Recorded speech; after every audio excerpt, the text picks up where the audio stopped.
It was many years before a penny dropped and I deduced the root cause of chronic insecurity in society.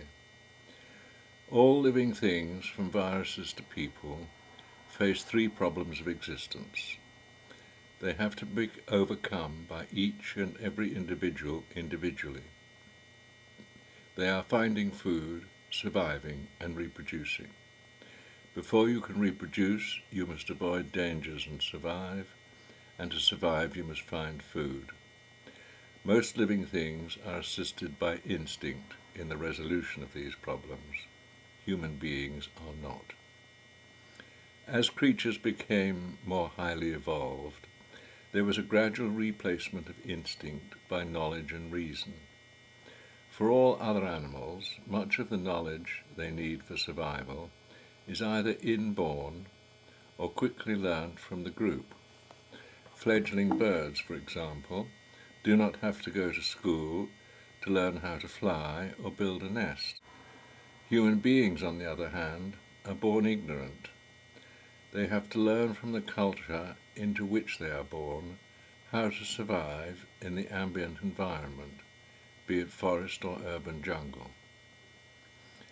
Being born ignorant permits adaptation to a greater diversity of local conditions. Over the millennia, this has broadened the human habitat so that it extends from the equator almost to the poles. It has also resulted in linguistic and cultural differences which are as diverse as the diversity of environments in which societies can survive. Human beings thus possess a wider range of options for responding to environmental circumstances than any other animals and can adapt more readily. This has resulted in increased control over the environment and greater independence from it. People can exercise a greater degree of free will and choice in the management of their lives than any other animal. Human beings thus differ from other animals in that the knowledge that they require for survival is stored in the prevailing culture rather than in the genes. It is communicated by the example of others and by word of mouth, rather than inherited. What is inborn and instinctive, however, is a very powerful drive to learn. This becomes very obvious by the age of about 18 months, when an infant begins to crawl. Children of this age are very inquisitive and explore every nook and cranny of their world. The drive is so intense that restrictions often result in tantrums of rage and frustration. Youngsters quickly learn to talk the prevailing language and then ask endless questions which are often very penetrating. As any parent can confirm, children of this age are extremely demanding. Infants need the full attention of their parents, particularly the mother, at this time. Clearly, if a child is securely enveloped in maternal warmth and feels secure, it will learn more and be better prepared for life than a child that is neglected, feels insecure, frightened, and becomes withdrawn. This is one of the many stages of growing up that good mothers prepare themselves to cope with from girlhood. It follows that individuals vary widely in their ability to manage in the environment into which they were born, depending on the quality of their infant care.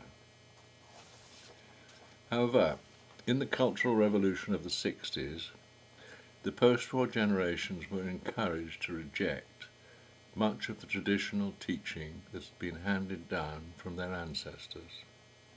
Common sense and logic became replaced by political ideology. This has resulted in the chronic emotional insecurity and social, economic, and ecological problems of our times. On a lighter note, as the time drew near to be let loose as a qualified doctor, I felt adventurous. With the assistance of the relevant department of the British Medical Association, I obtained a rotating internship in a hospital in British Columbia.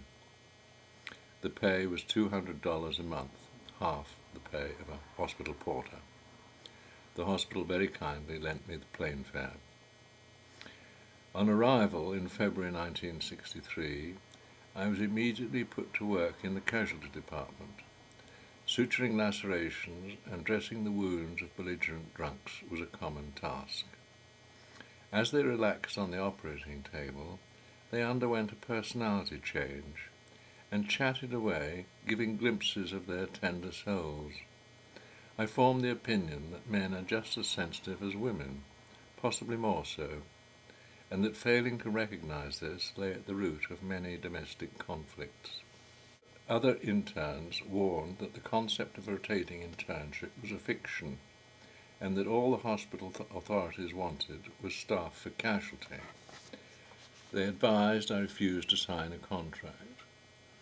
This immediately landed me in hot water. I was hauled before the British Columbian equivalent of the General Medical Council. Did I think it ethical to borrow money from the hospital for my plane fare and then refuse to sign a contract? I was asked.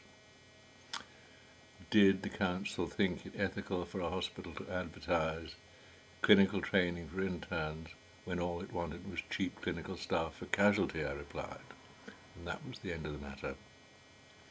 With no chance of paying off the debt, the bank was approached.